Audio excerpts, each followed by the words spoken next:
예수님의 비유를 살펴보면 늘 파격적입니다. 우리의 상식을 뛰어넘거나 비틀어 버립니다.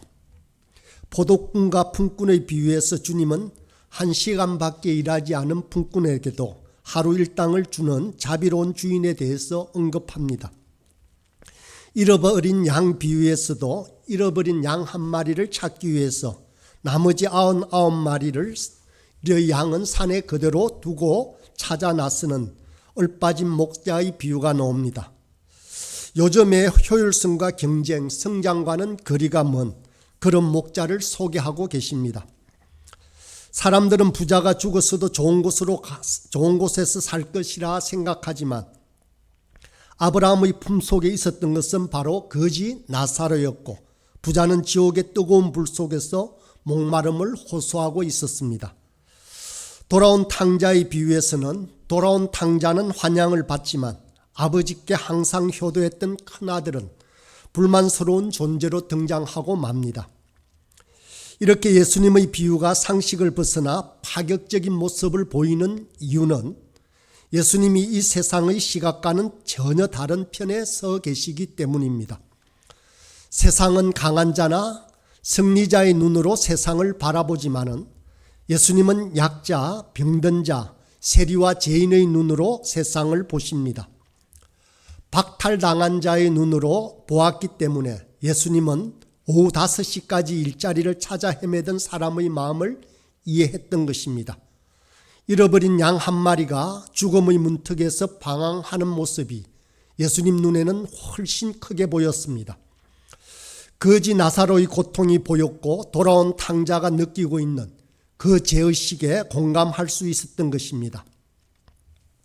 오늘 읽은 본문의 불의한 재판관과 성가신 과부의 비유 말씀 또한 마찬가지입니다. 낙심하지 말고 기도할 것에 대한 교훈을 주면서 예수님의 시선은 힘없는 과부에게로 향하고 있습니다. 세상 사람들은 권력과 물질을 가진 불의한 재판관과 같은 사람에게 주목하지만 예수님은 모든 권리를 박탈당한 한 여인을 바라보고 계십니다. 본문의 말씀을 다시 보면 한 과부가 있었습니다. 이 과부에게 억울한 일이 생겼습니다. 당시 고대 사회에서는 여자에게는 재산권이 전혀 없었습니다. 여자는 남편과 아들에게 메인 존재였습니다. 남편이 죽으면 그 재산은 친척들이 다 가져갔습니다. 더욱이 아들마저 낳지 못한다면 저주받은 여인이 되고 더욱 비참한 신세에 빠져들고 말았습니다. 이 과부에게 정확히 어떤 일인지는 모르지만 억울한 일이 생겼습니다. 3절의 말씀에 보니 내 원수에 대한 나의 원한이다 라고 하는 것을 볼 때 그 억울함이 매우 심했음을 알 수 있습니다. 그러나 과부는 전혀 힘이 없습니다. 돈도 없고 유력한 사람들을 인맥으로 가지고 있지도 않습니다. 게다가 재판을 담당하고 있는 재판관은 불의한 재판관으로 소문이 났습니다.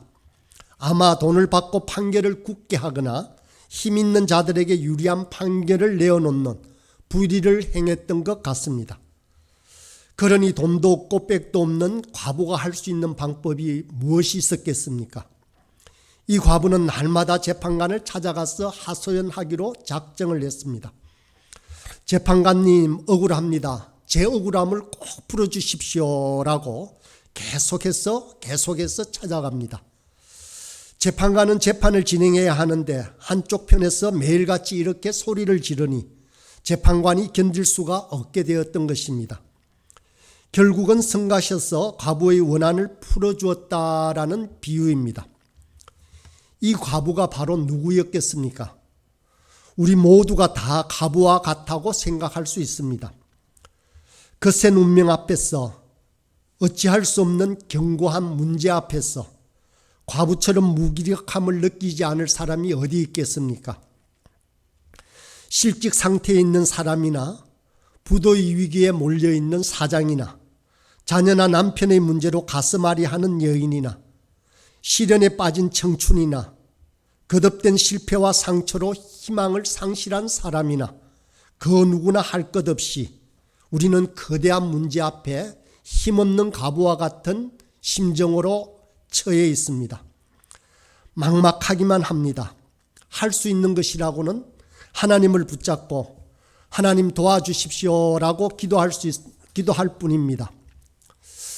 이런 허공을 치는 것과 같은 이 탄식이 효과가 있을까요? 정말로 어찌할 수 없는 심정으로 그렇게 소리침이 과연 효과가 있겠습니까? 네, 오늘 본문 말씀으로 보면 분명히 효과가 있습니다. 왜냐하면 주님이 바로 그런 삶을 사셨기 때문입니다. 예수님은 무기력한 과부처럼 가난하고 힘없는 자로 이 땅에 오셨습니다. 그리스도의 십자가에는 가장 절망하고 가장 큰 고통을 맛본 자의 신음이 담겨 있습니다. 예수님께서 우리 모든 연약함을 체험하셨기에 우리가 겪고 있는 그 어떤 문제라도 우리 예수님은 그 고통을 이해하십니다. 히브리서는 이렇게 말합니다. 2장 18절에 보니 그가 시험을 받아 고난을 당하셨은즉 시험 받는 자들을 능히 도우실 수 있느니라. 주님은 불의한 재판관의 소리보다 과부의 신음 소리를 더 크게 들으십니다. 카인이 동생 아벨을 죽였을 때 하나님은 내 아우의 피소리가 땅에서부터 내게 호소하느니라 라고 말씀하셨습니다. 아무도 없는 데서 억울하게 죽은 자의 소리를 세상은 외면하지만 하나님의 귀에는 이 소리가 확성기처럼 확대되어 들립니다. 하나님께서 세상을 이끌어가는 그러한 하나님께서 이끌어가는 소리는 이 힘없는 과부의 신음과 탄식입니다. 하나님의 마음을 지배하는 자가 세상을 지배합니다. 그러므로 과부는 바로 하나님 나라에서는 어쩌면 힘 있는 자가 일지도 모릅니다. 결코 과부가 잘나서가 아닙니다. 과부가 너무 못났기 때문입니다. 우리가 주님으로부터 구원을 받은 이유도 바로 이 한 가지입니다. 우리가 돌이킬 수 없는 죄인 중에 죄수였기 때문입니다. 세상은 힘 있는 자의 일거수일투족에 관심이 있지만 하나님은 힘없는 과부의 모습에 주목하고 계신 것입니다. 주님께 이런 일은 이미 성전 영복의 앞에서도 일어났습니다. 부자들이 풍족한 가운데 넣은 많은 헌금보다 궁핍한 가운데 자기의 생활비를 전부 넣은 과부의 적은 두 렙돈을 주님은 더 크게 보셨습니다. 우리들이 하나님 앞에 가지고 나아갈 것은 우리의 자랑이나 우리의 물질이나 우리의 성공이 아닙니다. 우리가 하나님 앞에 가지고 나아가는 것은 꺾인 갈대처럼 상한 우리의 마음입니다. 비록 가난한 과부가 하나님 마음속에 있다지만 당장 우리 눈앞에 전개되는 현실은 그렇지가 않습니다. 그 앞에는 거대한 벽처럼 불의한 재판관이 서 있었습니다. 상대방은 가난한 자의 사정을 잘 이해하는 관대한 재판관이 아니었습니다. 불의한 재판관입니다. 그는 돈에 매수되거나 힘 있는 자의 편에 서면 섰지 힘없는 자의 소리에는 아랑곳하지 않는 사람이었습니다. 현실의 벽이 너무 높고 단단할 때는 그 원망이 하나님께로 쏟아질 때가 있습니다. 전능하신 하나님이 나의 상황을 외면하고 있는 것 같이 느껴지기 때문입니다. 이때는 다름 아닌 우리가 믿는 하나님이 바로 이런 불의한 재판관처럼 느껴지기도 합니다. 전혀 반응하지 않고 침묵하시는 하나님, 아무리 기도해도 응답하지 않으시는 하나님, 상황이 점점 더 안 좋은 방향으로만 흘러갈 때 우리는 욥처럼 하나님의 사랑을, 심지어는 그분이 살아계심을 의심할 때도 있습니다.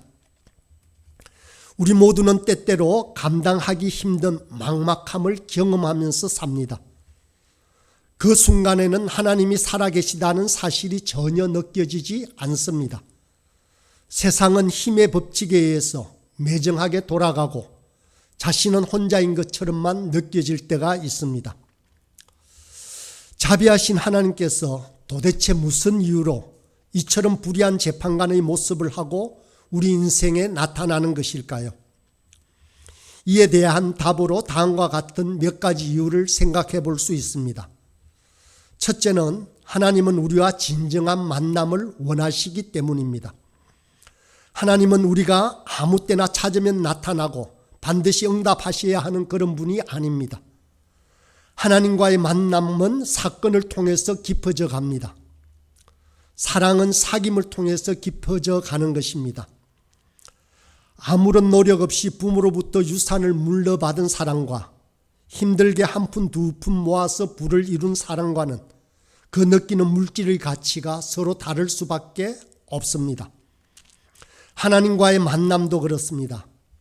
인생의 오랜 시련과 연륜 속에 체험한 하나님에 대한 지식은 성경을 단순히 몇 번 읽고 몇 가지 경험을 해서 체득한 지식과는 완전히 다릅니다. 가까운 사람의 죽음을 목격하거나 죽음의 위기 가운데서 만난 하나님은 그 깊이가 깊을 수밖에 없습니다. 하나님께서 이처럼 우리를 외면하시는 까닭은 우리와 더욱더 깊이 만나기 위해서입니다.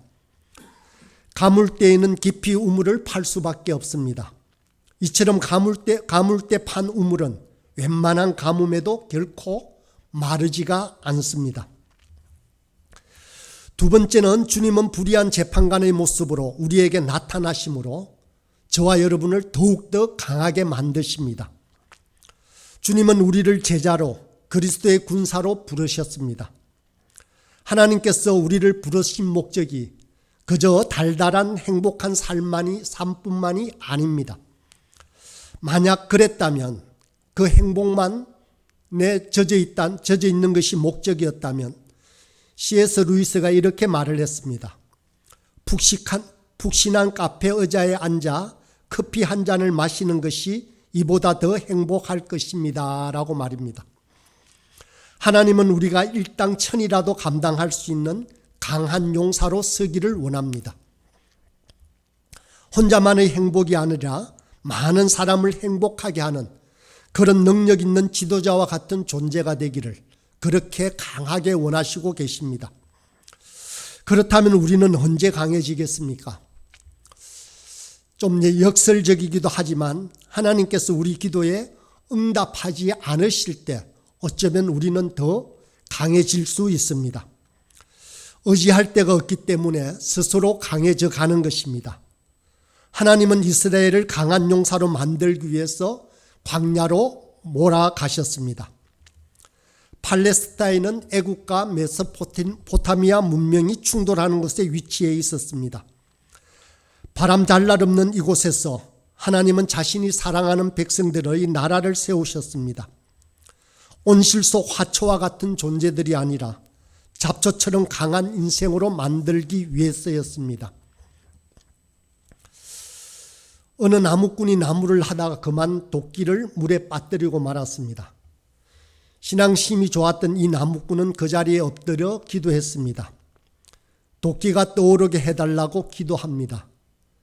옛날 동화처럼 하나님이 금도끼, 은도끼를 들고 나타날 것을 기대하면서 말입니다. 그런데 하나님은 이 기도에 전혀 응답하지 않으셨습니다. 이런 일이 매우 자주 일어나서 도끼를 자주 잃어버렸습니다. 그런데 하나님은 그때마다 응답해 주시지 않았습니다. 나무꾼은 매우 화가 났습니다.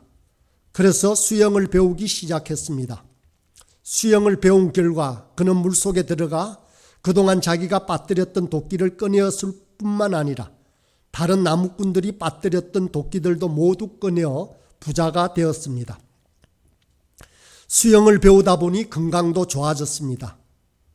또 어떤 나무꾼은 물속에 들어갈 수 있는 기구를 개발해내었습니다. 이 사람 역시 많은 도끼들을 건져내었을 뿐 아니라 이 기구를 다른 산업에 응용하여서 거부가 되었습니다. 억지로 지어낸 우화입니다. 그렇지만 우리 기도가 그저 아무런 노력하지 않고 하늘만 쳐다보는 그런 허황된 기도가 될 수도 있다는 것입니다. 반면에 세상 사람들은 아무것도 바랄 수 없기 때문에 세상에서는 더 지혜롭게 살아가는지도 모릅니다. 유대인들을 보면서 느낀 것인데 그들은 매우 강합니다. 조그마한 땅과 인구를 가진 이스라엘이 아랍의 수십억 명을 그렇게 능히 당해내고 있습니다. 어떻게 그런 일이 가능했겠습니까? 그들이 믿었던 하나님의 침묵 때문이었습니다. 아우슈비츠에서 수백만의 동포들이 가스실에서 죽어갈 때 하나님은 침묵하셨습니다. 고난 중에 부르짖어도 응답하지 않자 스스로 강해지는 길을 택했습니다. 물론 하나님의 외면이 우리를 더 무력하게 만들 수도 있습니다. 신앙을 포기하고 하나님도 버리고 더 냉소적인 사람이 될 수도 있습니다. 그러나 하나님은 이런 모험조차도 각오하십니다. 그래야만 우리가 강해질 수 있기에 하나님은 이렇게 말씀하십니다. 디모데 후서 2장 3절입니다. 너는 그리스도 예수의 좋은 병사로 나와 함께 고난을 받으라. 하나님은 감당하실 만큼의 시련과 고난을 우리에게 주시기를 원하십니다. 그것을 통해서 우리가 강해지기를 원하시는 것입니다. 그러므로 하나님께서 침묵하실 때는 우리가 더 인내하고 준비해야 할 때입니다. 기도를 더 깊이 하고 더욱더 매달려야 할 때입니다. 포기할 때가 결코 아닌 것입니다. 하나님께서 쓰시기에 합당하도록 우리가 충분히 강해져 가고 단단해져 가야 합니다. 주님께서 오늘 비유의 말씀을 주신 이유는 낙심치 말고 기도하라는 뜻에서 주셨습니다. 과부는 매일같이 재판관을 찾아가 자기의 원한을 풀어달라고 귀찮게 했습니다. 여러 날 계속되자 재판관도 정말 견딜 수가 없었습니다. 4절과 5절을 보면 불의한 재판관은 이렇게 판단합니다. 내가 하나님을 두려워하지 않고 사람을 무시하나 이 과부가 나를 번거롭게 하니 내가 그 원한을 풀어주리라. 그렇지 않으면 늘 와서 나를 괴롭게 하리라 하였느니라. 두려워서가 아닙니다. 번거롭게 하니 귀찮아서 들어주겠다는 것입니다. 주님은 이 비유를 마치면서 우리에게 교훈을 주셨습니다. 7절과 8절입니다. 하물며 하나님께서 그 밤낮 부르짖는 택한 자들의 원한을 풀어주지 아니하시겠느냐? 그들에게 오래 참으시겠느냐? 내가 너희에게 이르노니 속히 그 원한을 풀어주시리라. 어떻게 하나님께서 그 자녀들의 원한을 풀어주지 않으시겠습니까? 그것을 오랫동안 기다리고 있겠습니까? 불의한 재판관도 귀찮아서라도 들어주는데 하물며 우리를 사랑하시는 하나님이 간절한 기도를 외면하시겠느냐는 말씀입니다. 기도에는 집요함이 필요합니다. 한번 기도하고 한두 번 해서 들어주지 않는다고 그렇게 포기해서는 안 됩니다. 계속해서 부르짖어야 합니다. 밤낮으로 부르짖어야 합니다. 집요한 기도의 예로 우리는 야곱의 예를 잘 알고 있습니다. 야곱은 야복강에서 하나님과 씨름하는 기도를 하였습니다. 이렇게 기도했습니다. 당신이 내게 축복하지 아니하면 가게 하지 아니하겠나이다. 너무 간절히 기도하다 환도뼈가 부러지기까지 합니다. 그렇지만 이에 좌절하지 않고 끝까지 하나님을 붙잡았습니다. 그 결과 야곱은 하나님의 축복을 받았습니다. 야곱의 이름 또한 하나님과 겨룬자라는 뜻인 이스라엘로 바뀌는 은혜를 맛보았습니다. 옛날에는 소나무 뿌리를 뿜는다는 말이 있었습니다. 하나님께서 응답하실 때까지 끝장을 보겠다는 각오로 드리는 기도를 말합니다.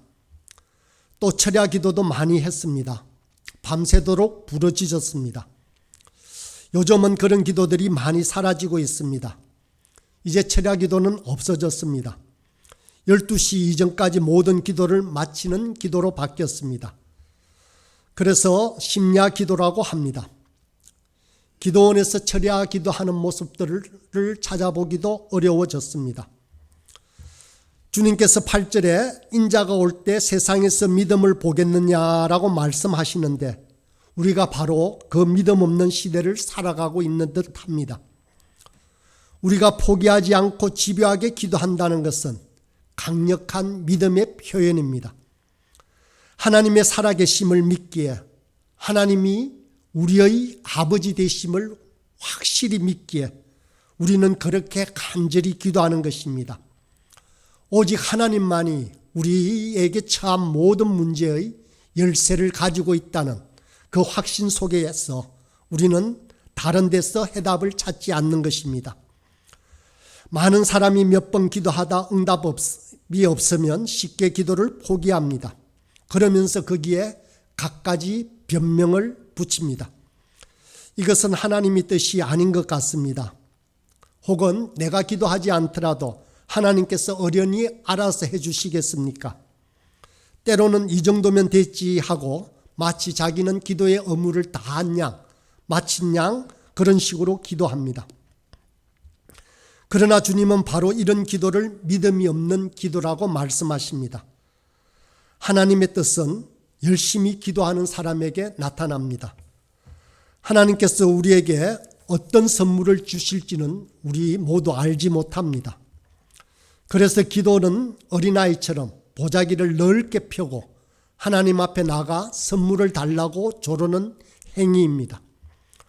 어린아이들은 아버지를 절대로 신뢰합니다. 물론 하나님 편에서 보면 그 기도의 내용이 불필요할지도 모릅니다. 그러나 하나님은 이렇게 자신을 전폭적으로 신뢰하는 어린아이와 같은 사람들을 기뻐하십니다. 이 모든 기도를 들으시고 하나님께서는 그 중에 우리에게 가장 필요하다는 것을 가장 예쁘게 꾸며서 또 우리에게 보여주시기도 하고 또 주실 것입니다. 사실 우리가 전심으로 기도하지 않는 이유는 오늘 본문에 나오는 과부처럼 절박하지 않기 때문일지도 모릅니다. 우리 자신의 손에 가진 것이 많기 때문일지도 모릅니다. 그러니 하나님께 굳이 간절히 기도할 필요가 없다는 것입니다. 우리 생활이 부유해지면서 기도 시간이 짧아지는 데는 바로 그런 이유가 있습니다. 저 자신만 해도 그렇습니다. 아무것도 없을 때는 정말 기도밖에 할 것이 없었습니다. 우리가 물질적으로 부유해진 만큼 하나님이 설 공간은 점차점차 협소해지고 말았습니다. 하나님께서 역사하지 않는 것이 아니라 이렇게 간절히 기도하는 자가 없기에 하나님께서 역사하실 수가 없는 것입니다. 그러나 분명한 것은 하나님께서 분명히 약속하시는 것은 여전히 하나님만을 바라보며 기도하는 사람들에게 우리 주님은 분명히 말씀하십니다. 한두 번 거절당하였다고 하여서 결코 낙심하지 말라고.